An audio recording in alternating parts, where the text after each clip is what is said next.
to thank the Wiley family and all of our contributors for their continuing support, which has sustained and grown the lecture series for nearly 25 years.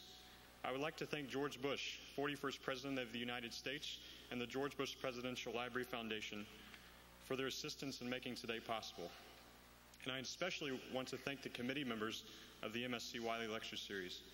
It is through your hard work and dedication that the MSc Wiley Lecture Series is able to bring the world to Texas A&M. And now I'd like to introduce Dr. Roman Popaduke, Executive Director of the George Bush Presidential Library Foundation. Dr. Popaduke.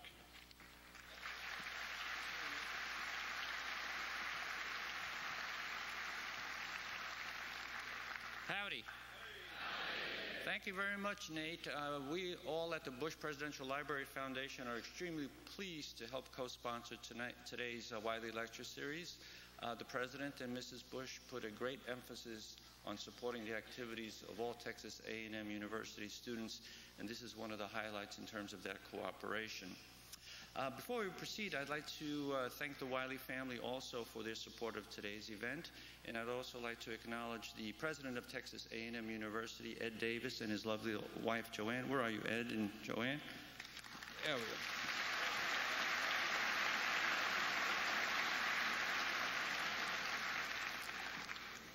If I may say so, on a personal note, this is a very special occasion for me. As a transplanted New Yorker, I watched with admiration as Mayor Giuliani transformed New York City and increased the quality of life in that city. And then we all admired him in terms of his leadership in the wake of 9/11. But even furthermore, the mayor and I both attended the same high school, Bishop Loughlin Memorial High School in Fort Greene in Brooklyn. So I'm very happy to have him here and to host him, and that brings back many fine memories for me. The mayor will be speaking for approximately 30 minutes, after which he'd be more than happy to take questions from the audience. I ask that you please keep your questions short and to the point in order to have as many questions posed to the mayor as possible.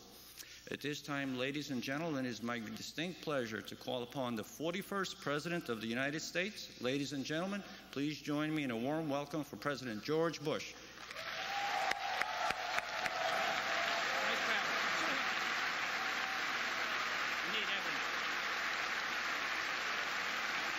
Thank you all. Howdy.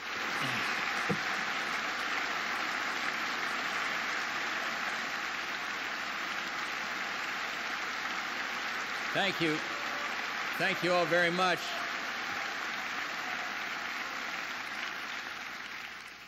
Well, it is indeed for Barbara and me a real honor to welcome to A&M a man who served with such distinction as the 107th mayor of the city of New York. You want to talk about gluttons for punishment? Try running for office as a Republican in New York City. First elected in '93 after a campaign focusing on quality of life, crime, business, and education, Rudy was reelected in 1997 by a wide margin. And as mayor, he returned accountability to city government and improved the quality of life for all New Yorkers. Under his leadership, New York City became the best-known example of the resurgence of urban America. His leadership, for example, helped New York cut its overall crime rate by 60%, and by implementing the largest and most successful welfare-to-work initiative in the country at the time, Mayor Giuliani cut the city's welfare rolls in half while moving over 640,000 individuals from dependency on the government to the dignity of self-sufficiency. But of course, it was his courage under fire, starting the morning of September 11th, 2001, that the world saw the best of Rudy Giuliani. We saw a cool-headed thinker, we saw experience and maturity, we saw compassion, and we saw determination. And in short, we saw a genuine leader. Prior to his public service as mayor, Rudy served in a variety of law enforcement and legal positions.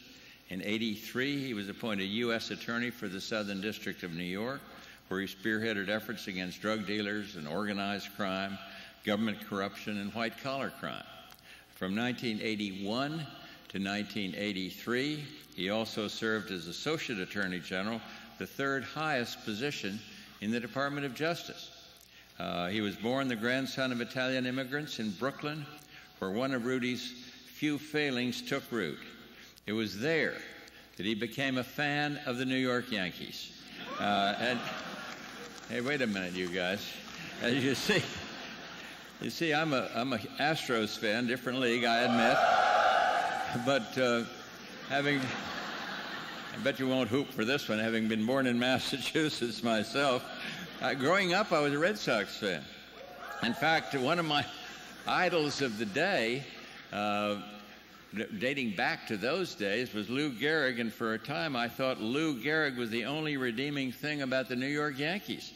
But at age 82, I mellowed in these hard feelings somewhat, and being the broad-minded type, I've decided instead to issue a pardon to the mayor for this one transgression of his, being a Yankees fan.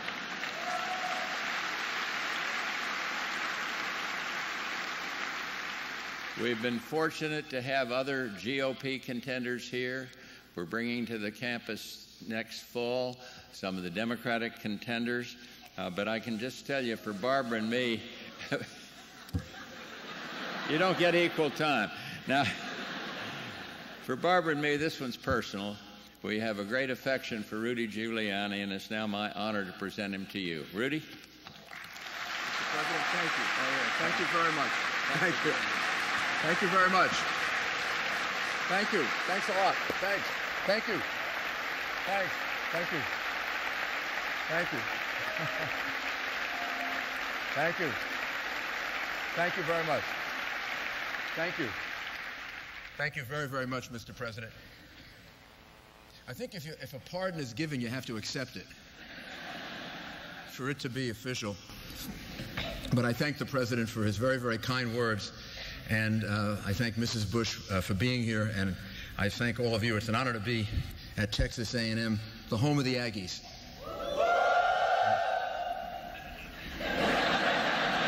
I mean, I like that. I love that sound.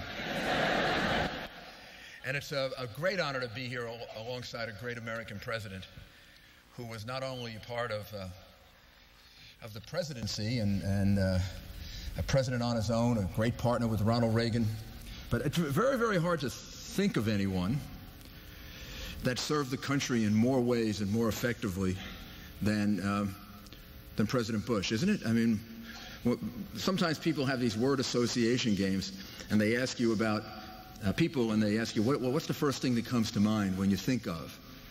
And the first thing that comes to mind when I think of President Bush is public service. In so many capacities, and in so many different eras of America under stress, strain, and in great trouble. It began with being part of the Great Generation, fighting for us and making us safe against Nazism and fascism in the war. A very, very distinguished, heroic war record. It continued all throughout the Cold War in so many different positions. It's hard to think of anyone that ever had as many positions in government and did them as effectively as the president did in Congress, and ambassador to the UN, ambassador to China, head of the CIA, and then, of course, as Vice President of the United States and President of the United States. So it is it's a great honor to be here with a man who has served his country in so many ways that he makes any one of the other of us who have had some service to our country look like it's been modest in comparison. So thank you very, very much, Mr. President, and thank you for using it in a way that inspires all these young people. It's obvious that you do when they give you the kind of ovation they gave you when you walked out here. This is a connection from one generation to another generation.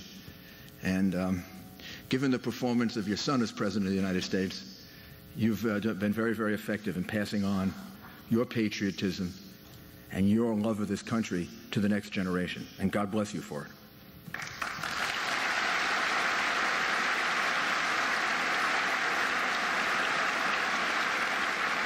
It's often been said that presidents are judged by the big decisions they have to make and the big challenges that face them, while they are in office. As Vice President of the United States and as President of the United States, in the 12 pivotal years between 1981 and 1993, the partnership of Ronald Reagan and George Bush, and then the presidency of George Bush, really achieved results for our political party, my political party, the Republican Party, but most importantly for our nation and the world, that are hard to match in any comparable period of time in our history. Success doesn't come much bigger than what was achieved by the Reagan-Bush partnership and then by the Bush administration. And that's why even in our lifetimes, we see the president's stature continue to rise. There's increasing recognition across the political spectrum that he was a great leader who presided over the restoration of national greatness. I'll never forget Christmas night, 1981, when President Bush addressed the nation from the Oval Office. Some of you are too young to remember, probably, but some of us aren't. He ended one era and began another with 7 very simple words. The Soviet Union itself is no more. It was a characteristically modest declaration, a modest declaration of victory over the evil empire. It was an announcement that many previous presidents had dreamed of, had worked for, had contributed to. But it happened not only on his watch, but in part because of many of the things that he contributed and did to bring it about. Mr. President, you made history with dignity. You dreamed of a better world, and you did something more than dream about it. You helped to bring it about for all of us. Throughout your career, you insisted that our nation combine its prosperity with a sense of purpose. And if I can digress, there's a personal memory that I have of you that makes me just eternally loyal to you. It was back in the late 1980s, and I was the United States Attorney at the time, and we were investigating the Teamsters Union. And my office and I brought a lawsuit against the Teamsters to remove the entire board of the Teamster Union under the Racketeering Act for a long history of having been dominated by organized crime and having too many connections with the mafia. It was a very controversial case, a controversial use of the racketeering statute, a bold but controversial one. And I was very, very criticized. Members of Congress, forgotten how many, 220 signed a petition to President Reagan to, I don't know exactly what they wanted to do with me. Flog me, humiliate me, beat me, or throw me out of office, something like that. And it was during the early part of the presidential race, and several of the presidential candidates joined them when they were asked by the press, you know, do you agree that U.S. Attorney Giuliani did something terrible, should be disciplined or whatever. And then they went to Vice President Bush, and he just had, again, you know, very short, simple words. He did the right thing. I don't know if that's what cost him the endorsement of the Teamsters Union. But for the first time in many, many presidential elections, they endorsed a Republican. And I've seen that in President Bush many other times. But on a personal basis, when you're under attack like that, and you know that in a way you don't even resent the people that are attacking you because you understand the pressure they're under. When somebody stands up against that pressure, that's what John Kennedy would describe in his book as a profile in courage. And that's been President Bush's life. He's lived a great American life. And as the last president elected from the greatest generation, he set an example for all of us, for all of you young people, and for what public service is about, and how there's no one that's a more dedicated Republican than President Bush. But that's here, and as you can see, his real dedication is to the country. And it's always that way. As anyone running for president can tell you, and myself or any of the others that are running, political party unity is essential. I mean, you have to win before you can do anything for your country. And it's not easy. George Bush and Ronald Reagan ran against each other for president in 1980. And like any political campaign like the ones we have now or the ones they had then. They were going at each other. But then they joined forces for the general election. They brought their party together. They brought the American people together. They reunited and they redefined the Republican Party, and they used it for the good of the country. The Reagan-Bush partnership understood that winning elections in America is a game of addition, not subtraction. They modernized the message of the Republican Party. The Reagan-Bush team believed that America was on the right side of history.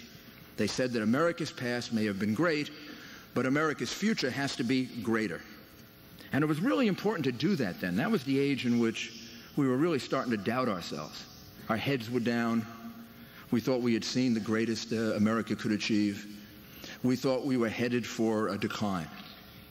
But they challenged that. And they overcame that whole sense of pessimism and replaced it with a sense of optimism. And that's what we've got to accomplish now, what they accomplished then. The American people united, and united as a nation again. When they did that, they were able to put behind us the psychological scars of the Vietnam War, the economic disaster of the prior administration. In their view, America was a nation that could get things done. We could win the whole Cold War, not just hope for a draw. Free market policies could cause the economy to boom, and they did. It was a message of optimism. It was a message of hope. It was a message for the future of the get things done attitude. And it wasn't an illusion. We're a nation that gets things done. We see a barren land, and we build it. We see tyranny, and we defeat it. We wonder and dream about what's beyond the earth, and we send a man to the moon. We're the nation that gets things done. Winning the Cold War was the greatest triumph of that partnership. They did it by transforming American policy and the American attitude. They ended a defensive policy of purely détente, which was basically being on defense against communism and containment, and they went on offense. You know this at Texas A&M. I just passed your football stadium. The best defense is what? A good offense. They offered moral clarity. They outspent, they outbuilt, and they outmaneuvered the communists. They put their faith in America's ability, in the skill of our citizens, and in the strength of the free market. They reminded a very insecure and nervous world that when your strength comes from freedom, it will ultimately defeat those who derive their impetus from oppression. But the impact of that Reagan-Bush partnership might not have lasted. It might not have had the impact for the ages that it had if George Bush had not been elected president right after Ronald Reagan. If George Bush had not had a chance to continue those changes and make them permanent. I believe that President Bush ushered in the age of globalization. No one understood it better than he did. No one really quite grasped it at the time the way he did. With the Cold War won, President Bush brought our nation into a new era, forming an unprecedented international coalition stretching across 30 nations, across continents and cultures, to defeat Saddam Hussein and restore the sovereignty of Kuwait. He was able to bring countries like Syria, Egypt, and Saudi Arabia into common cause with the United States. He didn't get the 47 members of the Democratic-controlled Congress, though. Nobody's perfect, Mr. President. Yankee fans, and sometimes you just can't get those Democrats. But as soon as the war was won, they all thought they had voted in favor of it, I think, after it was over. But the defeatists and the doom predictors were proven wrong then, and they're going to be proven wrong again when the United States wins an overwhelming victory against terrorism.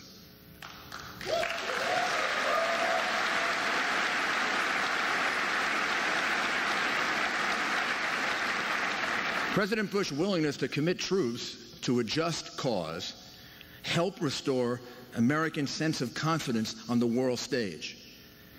And we needed that then. We were still suffering from the psychological impact of our defeat in Vietnam. It was the Persian Gulf War that overcame that and gave us a sense of confidence in who we are and what we are as a people.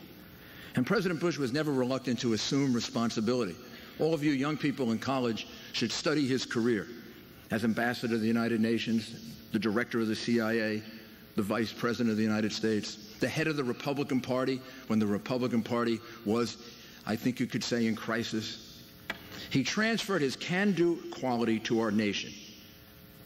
And in the process, he was able to transform the country into one that was ready, willing, and able to take its role as the world's only superpower, using our power for peace and for progress instead of just for our self-interest. History will record that President Bush was the chief architect of globalization. He did this not only by expanding democracy and standing up for the strength of all of the treaties and obligations and things we have to do together. He did it by being a champion of free trade at a time when many people opposed free trade and didn't understand the implications of it. He increased economic opportunity at home. He increased it abroad by lowering trade barriers. He brought our continent, our hemisphere, and our world closer together by supporting and promulgating NAFTA, GATT, and the Enterprise for the Americas initiative. And generations from now, when Americans are close friends and trading partners with individuals from formerly hostile states, including in the Middle East, they'll be benefiting from the bridges built by President George H.W. Bush. But before that vision can truly become a reality, we're going to have to win the war on terror, or as I call it, the terrorist war on us. It's the great challenge of our generation. The Reagan-Bush partnership and the Bush administration took on their generation's challenge, the Cold War, and they won.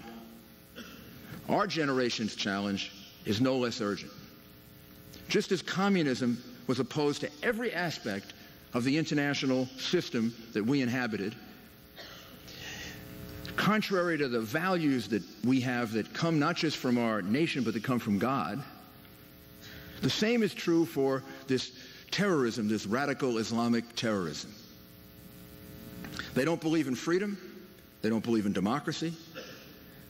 They want to enslave America and the world to their ideology. They have no respect for the rights of women. They have no respect for rights.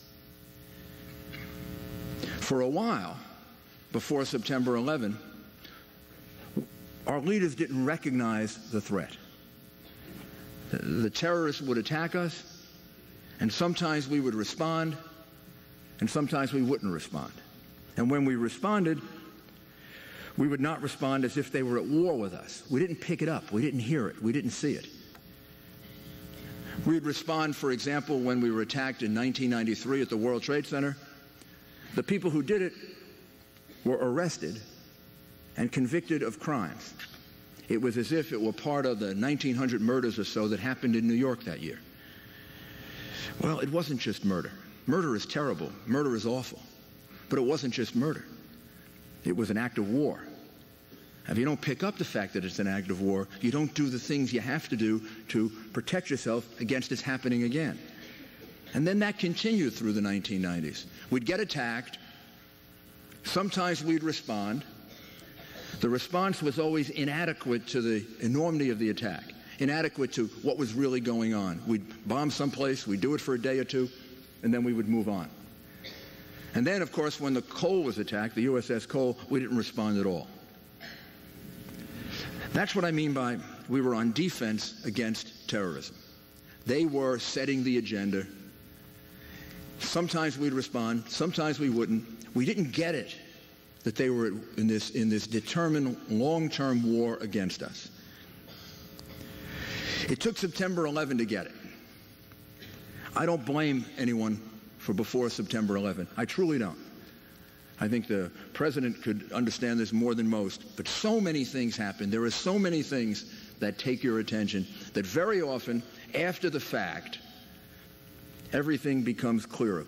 Once you know about the attack of September 11, then all those little memos and all those little pieces of advice and all those little suggestions, all of a sudden they become big, big headlines.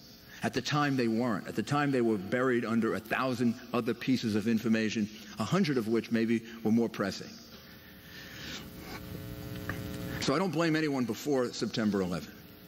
But I do blame people after September 11.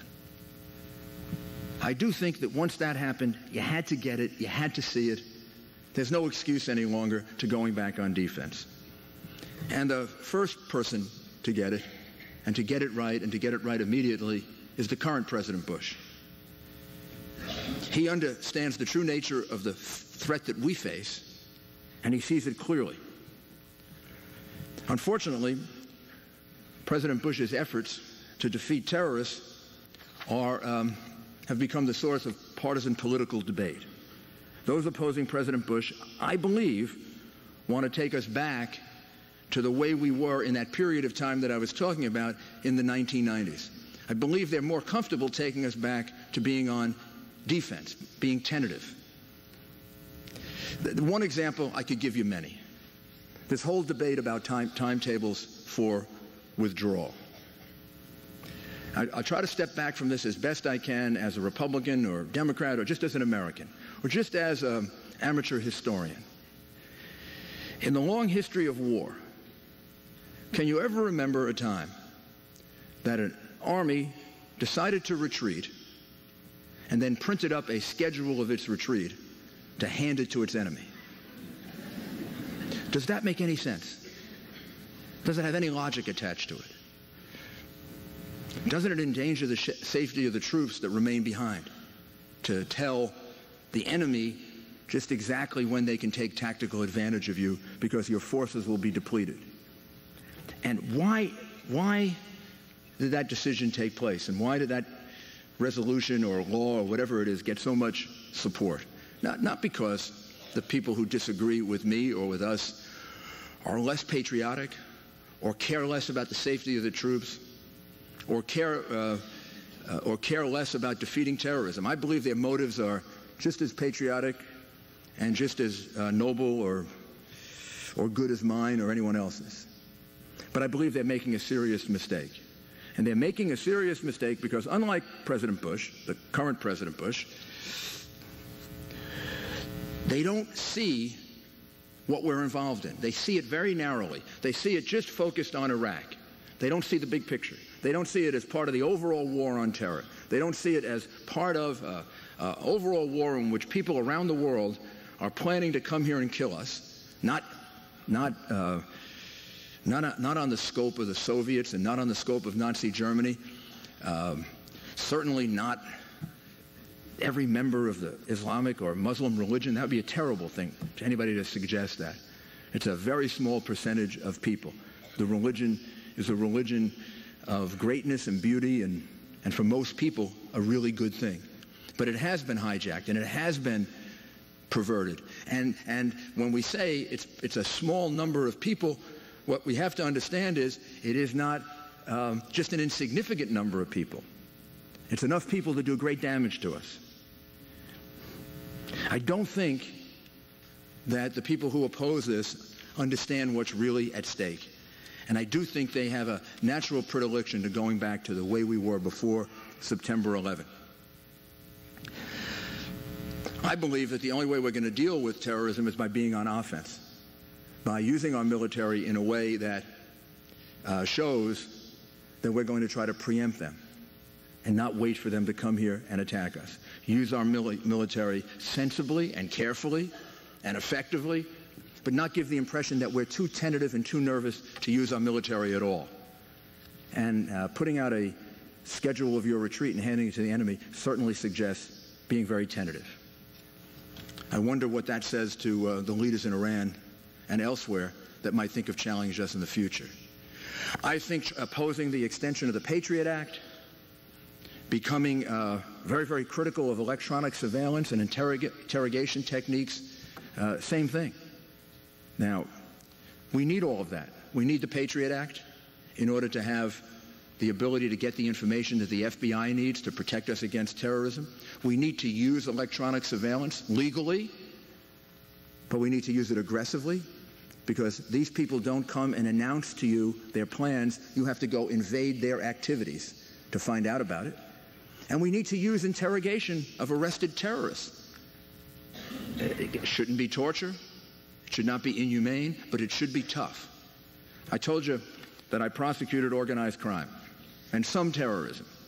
In the long history that I've had in prosecuting hundreds, if not thousands, of organized criminals, I never ever remember one of them coming into my office saying, I come from the Gambino crime family. I'm going to tell you about the murders we're planning next week. They just don't do it that way. Here's how we found out about it. We tape recorded them.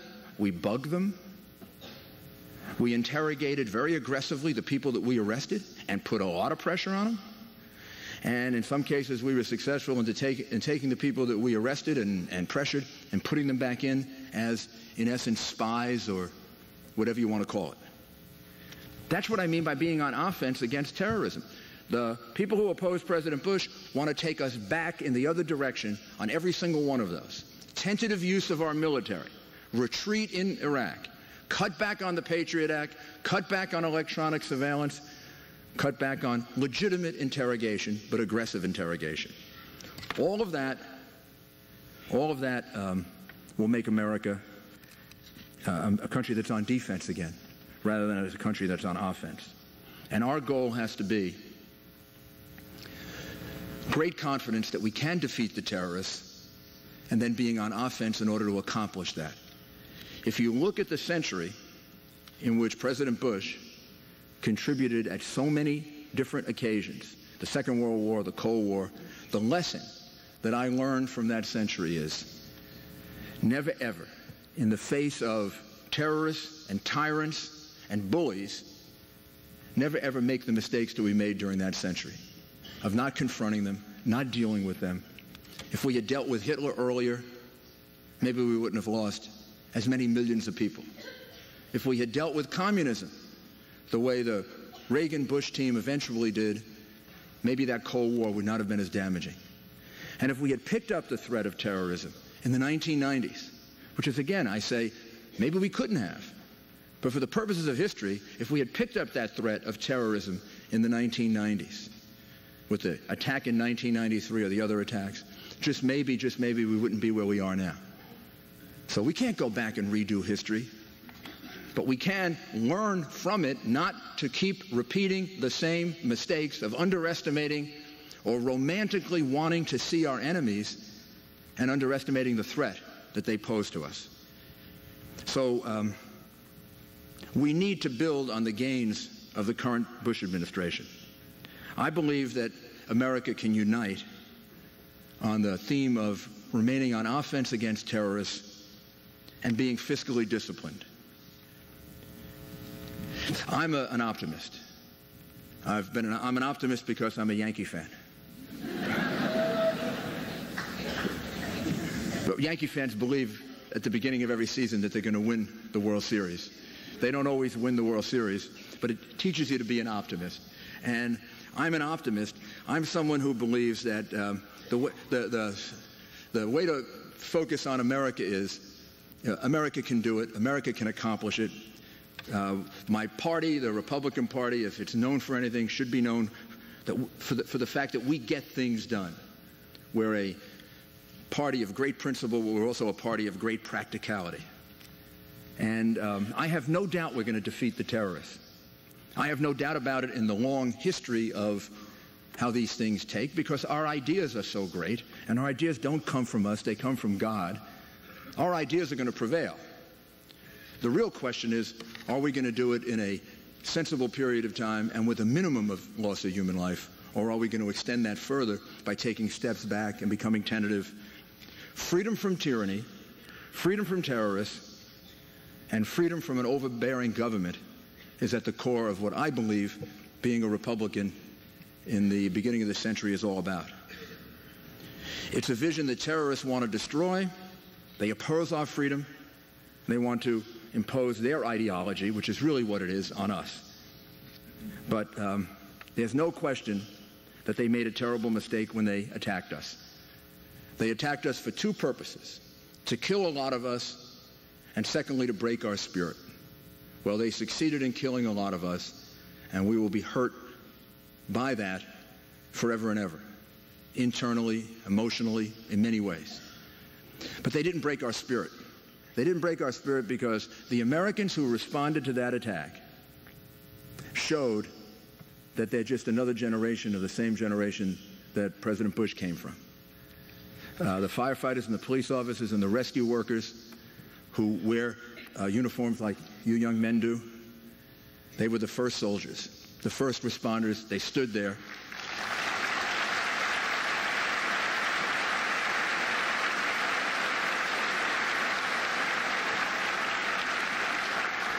They stood their ground. They didn't run away. They didn't cower. They weren't tentative. They ran into that building while people were running out. And then all those people that came forward to help us in New York, in Washington, in Shanksville, Pennsylvania, they showed the kind of army of volunteers that America can have when America is under challenge. And President Bush, the present President Bush, but I'm sure it would have been the same if President George H.W. Bush was there, has kept us focused in spite of a tremendous amount of pressure to the contrary. And if a president is judged by the big decisions they have to make in their presidency, and I think presidents are judged by that, I think President George W. of his presidency, when it would have been real easy to make a mistake and to go back to those defensive policies on terrorism, made a decision that helped to save America.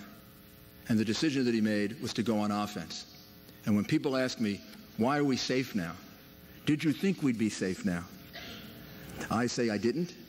I thought we'd be attacked. I dread that we may still be. I know we can never always be perfect, and we need to prepare for it. But we have been safe since September 11. We have to assume that we're going to be attacked again. We're going to be better prepared for it. But we have to thank God that we haven't been attacked since September 11. And I think we also have to give credit to President Bush for the policies that were put into place that have helped to keep us safe. Not only do we have to maintain those policies, we need to expand them. Thank you very, very much.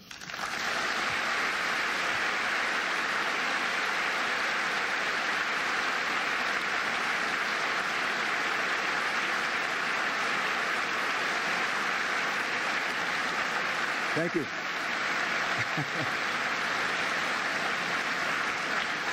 Thanks. Thank you.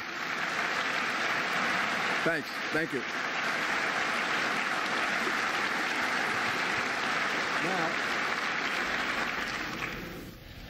Now we have time for questions. And there's a microphone there. And there's one, I guess, over there. And if you want to ask me a question from up there, I guess you just scream.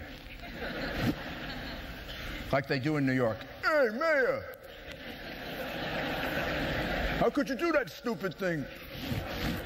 Mayor, thank you very much.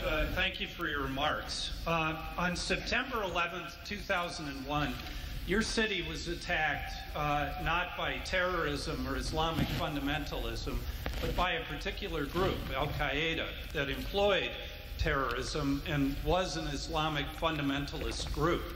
I didn't hear you mention once in your remarks Al-Qaeda or Osama bin Laden, who are still at large.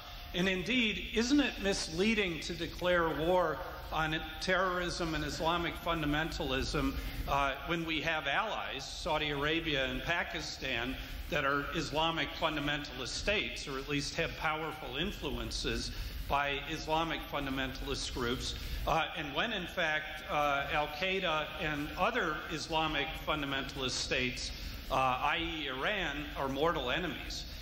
Isn't this a recipe, in fact, for conflating a lot of distinct threats, and is this really a winning strategy for the United States on the war against terror? The failure to see the connection between Islamic fundamentalist terrorist groups is a recipe for disaster. The failure to see that connection.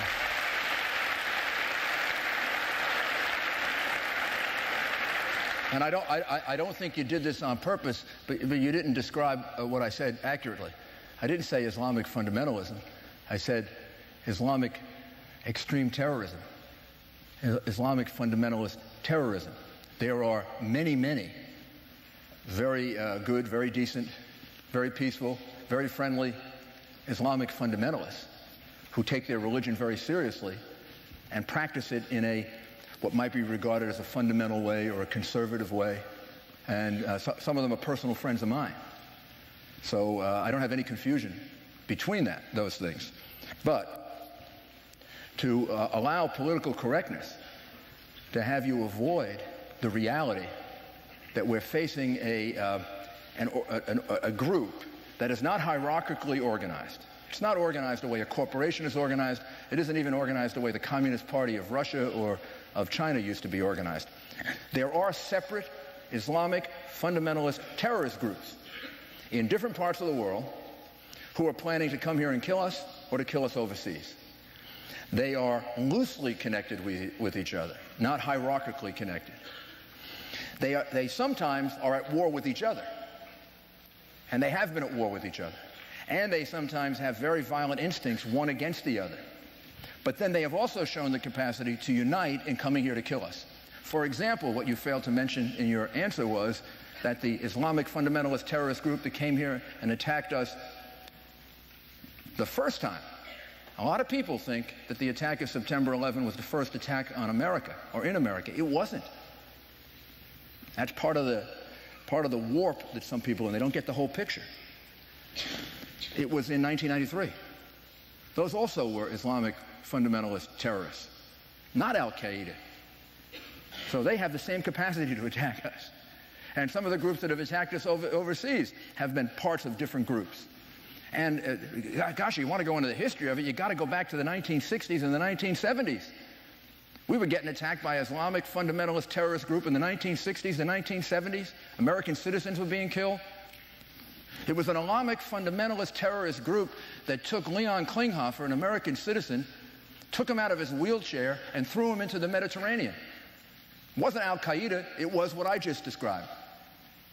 And the Italian government had a chance to respond to that, and the Italian government responded to it by setting the two, or the group of terrorists free. Let them go in 2 hours. The German government let the people who killed the Israeli athletes at the Munich Olympics, they let them go. And they let them go because they were afraid of terrorists. They even announced it. Europe did that many times. And they seem to have the same sort of outlook that you have, that these are just isolated incidents, and they're not really all connected to each other. So we don't really have to be very tough on this. We can let them go. We can let them go free. The mistake you're making is a little bit like the mistake that Mexico makes in dealing with kidnappings, and the mistake America stopped making generations ago. There are a lot of kidnappings in Mexico. There are very few kidnappings in the United States. That makes no sense. Mexico should have more. We should have more kidnappings than Mexico. We have more people. We have more wealthy people. Mexico has a lot of kidnapping because Mexico treats kidnapping the way we used to treat terrorism. When a person gets kidnapped, the general rule is pay the ransom. Well, they pay the ransom, and they get a lot of kidnappings, and sometimes they get a dead body back, and sometimes they get a really destroyed person back, and sometimes they get the person back, but they got a lot of kidnappings. And it's probably the most dangerous thing that happens in Mexico. America has very little kidnapping because way back at the time of the Lindbergh kidnapping, we realized you can't pay the ransom. You can't do that. It's not as if all kidnappers are connected together, but there's a purpose there, there's a business there, there's a way to deter it. And the way to deter it is have capital punishment for kidnappers, which is what was put into effect after the Lindbergh case, make it a federal offense, do everything you can, bring in the FBI, bring in the state police, bring in the local police, and you go get that kidnapper, and you don't pay the ransom. And people have concluded, in America, kidnapping is not a good risk-reward crime.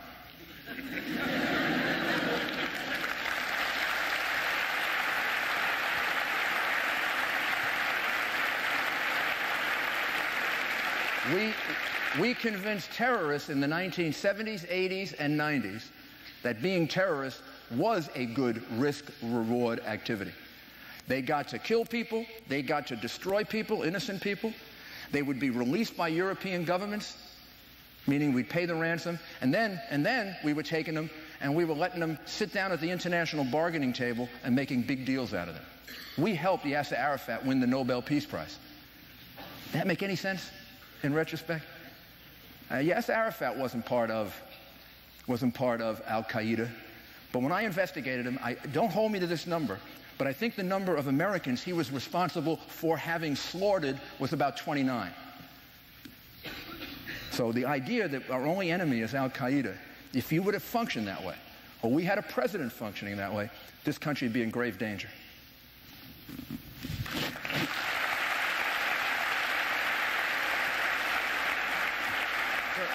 First of all, Mr. Mayor, congrats on Alex Rodriguez's hot bat this year.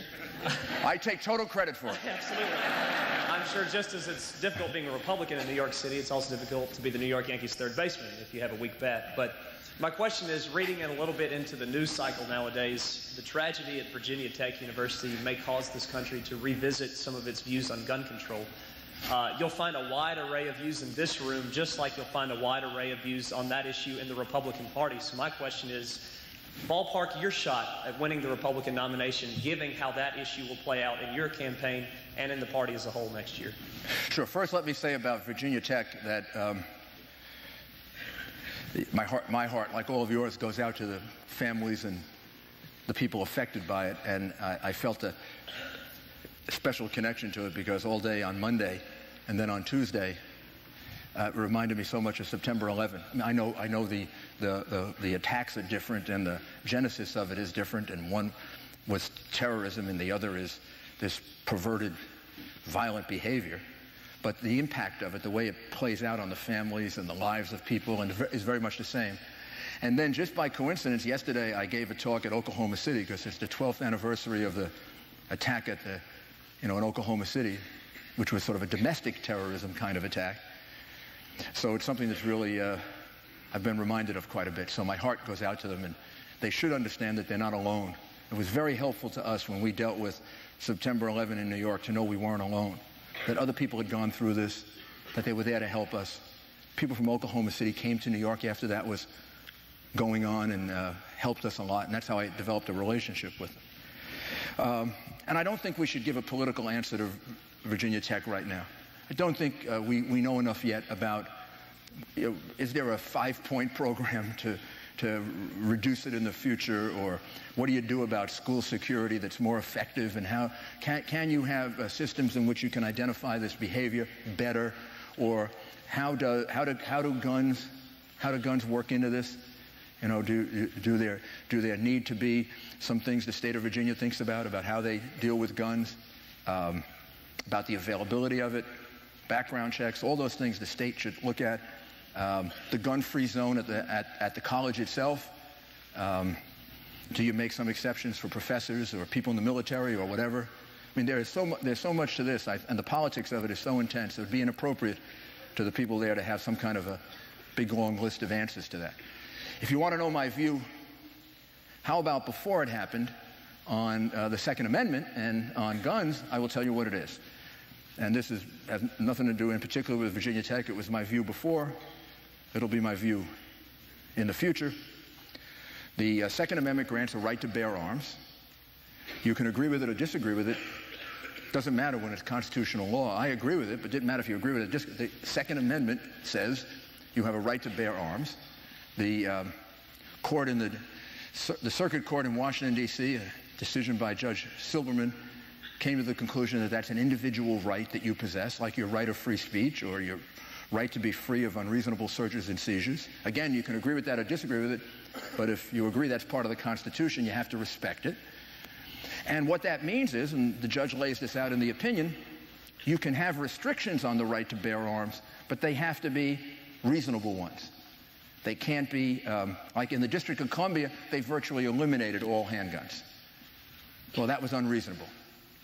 The judge then points out some of the things they might have done that wouldn't have been unreasonable. Maybe they could have restrictions for, I believe he has in there, criminal past. He may also have in there, I think, I'll have to go back and read it, mental problems. If you have a history of mental disorders. And there are some things that he said you would find as reasonable restrictions. And I think that makes sense. And that's something that legislatures should get to debate and to try to figure out, what do we think the reasonable restrictions are? And a case like this, as well as many others, can be an object lesson from which you can make those decisions. Yes? Mr. Mayor, it's an honor. You mentioned earlier in your lecture that party unity was essential. My question is, how would you assess the job the Republican Party has done since 2004 up until now, and what might you change? Well, we had a tough time. We had a great time in 2004. We had a lot of big victories in 2004, and then we had a tough time in 2006, which is kind of how politics goes. And I think that now what we have to do is not change our principles, but as you have to do in the cycles of politics, maybe change some of the things we emphasize or how we emphasize it. Try to figure out what are the principles that bring our party together. So we end up, as I said about President Bush and President Reagan, they won by being a party of addition, not subtraction. So how do you be a party of addition? Well, you look at the principles that unite the Republican Party. And the Republican Party is going to have differences, but you try to focus on the principles that bring us all together into something approaching a majority. And that does distinguish us from the Democrats. I think we are the party that would promise the American people we'll be on offense against terrorism. I do think the Democrats have painted themselves as the party of defense, particularly in the last couple of weeks. And I think even though polls might be seen as encouraging being a party of defense, I don't really believe that's what the American people want. I think the American people want us to remain steadfast in the face of terrorism, because I truly believe that what I said is correct. That there are multiple challenges of terrorism, not just one. And the Democrats may be in the mindset that there is only one. There are multiple challenges, and you've got to show strength against that. And the second thing I think that unites our party is that we are the party that looks for private, people-related solutions to problems, and they are the party that wants to expand government. Healthcare is an example. Their approach to healthcare would be government health insurance that some people would regard as socialized medicine. Our approach, Republican approach to healthcare, is the only way you're going to make healthcare better, more affordable, bring down the expenses, include more people, is to make it rely even more on the private market, competitive markets, make more people consumers. The only way you reduce cost in any institution is not by government control, not by singular control, not by price controls, but by having a very huge, very big, and very competitive market. And that's the way we'll deal with health care. And I think we'll be the party that's for choice on schools. They'll be the party that's in favor of keeping the school system, particularly in urban areas, exactly the way it is, which is a government-dominated school system that isn't making the progress that it has to make. So those are the things that I think unite us. And that's how we're going to be a majority party. Howdy, Mr. Giuliani, and welcome to Aggieland. My question is on a domestic issue. The definition of the poverty threshold for welfare was set in 1964 by Molly Orshansky. It is based off of the Census Bureau's definition of income and a multitude of other aspects. The question I have is, since 1964, there's been an implementation of a bunch of programs such as food stamps, earned income tax credits, subsidized child care systems. Would you be willing, if you become president, to update that definition to today's standards? Well, I honestly haven't been asked that question before, but it makes sense that you take a look at something like that and see what is the right current definition of it. We've also gone through massive welfare reform. I watched that happen. I did it in New York City. I watched it happen on a national level. When I came into office, we had 1.1 million people on welfare. When I left office, it was down to like 660,000 less. Has to do something with how you define poverty, or a lot more people working. We're at what might be regarded in America as functional full employment. We're pretty close to it. When I came into office, I remember it was 1994, and New York City's unemployment rate was 10.5%. The current unemployment rate is like at 5-something. And the population has gone up by something like 800,000. So yes, it would be something worth looking at. I don't have the answer for you right off the top of my head, but it would be worth looking at. Thank you. Yes, ma'am. Mr. Giuliani, my question is about... One more? Last question. Okay. My question is about what you just said about health care, that the market will be more competitive without government intervention.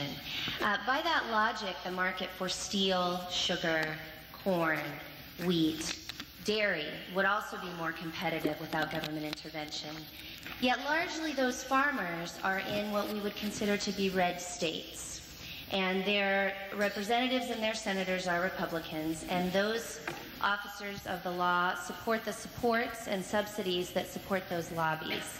So my question is, does your logic and does your position apply to the dissolution of the price supports and subsidies that support those industries as well as health care?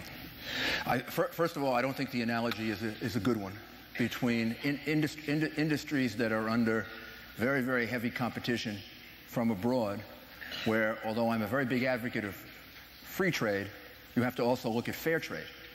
And my general goal would be, if everybody had roughly the same playing field, then we should have completely free trade, we should have no subsidies, we should have no tariffs. But, for example, with oil, if you were to apply that to oil, you would allow OPEC to really allow its monopoly cartel power to totally overwhelm you. So you have to be realistic in light of that. Now, farm policy is something that I'm spending a lot of time studying. It is not something that I had a great deal of experience with as mayor of New York City. There are a couple of farms, but they're generally little tomato patches in the back of people's small yards, and we did not have to subsidize them. So there we had a free market in little tomatoes.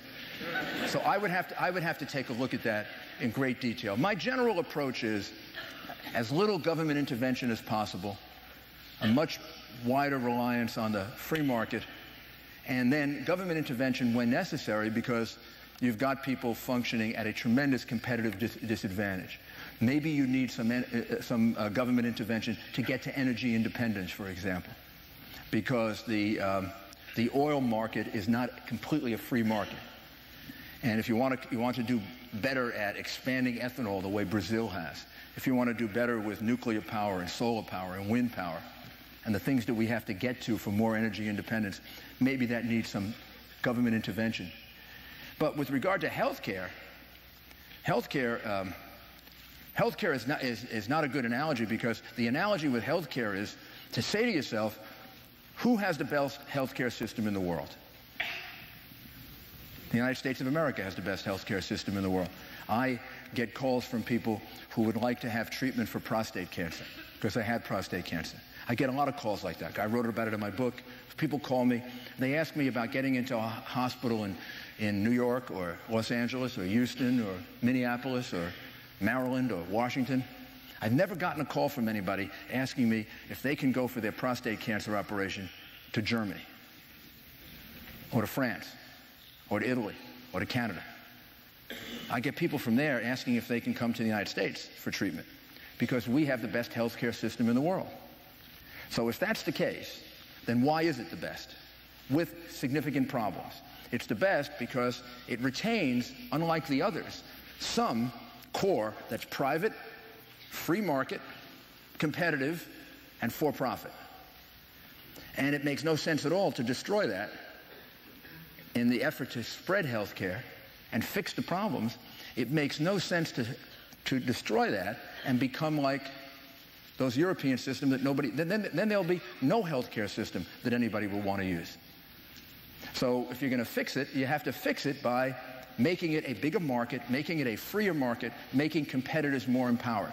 The recommendation the President made in the State of the Union speech for a $15,000 tax exemption, tax deduction, so you will go buy your own health insurance instead of just relying on your employer. And it isn't just government-dominated health care, it's government and employer-dominated health care.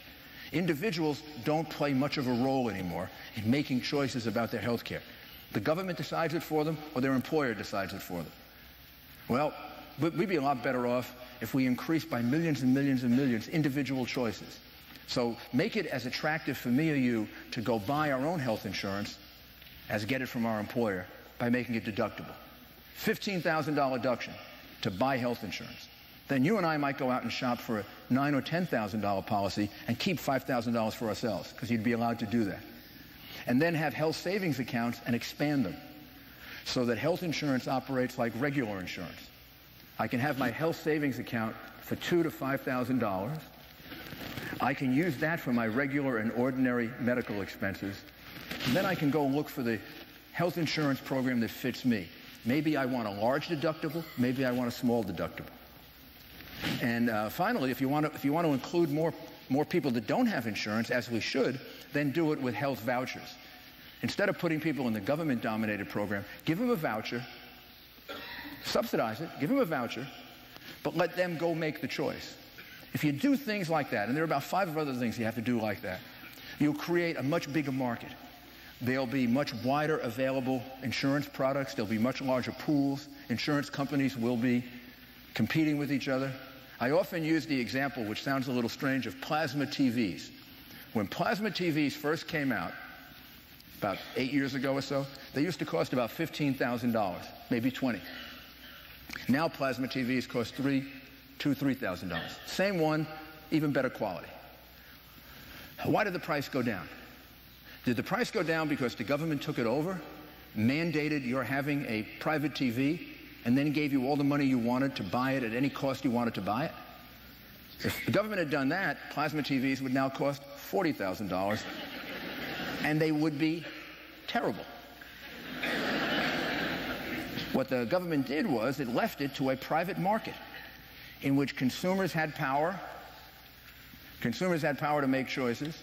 Manufacturers and producers saw that they could keep bringing the price down, and by selling more, they could make up for the profit margin they were losing on the individual plasma TV by selling a lot more plasma TVs.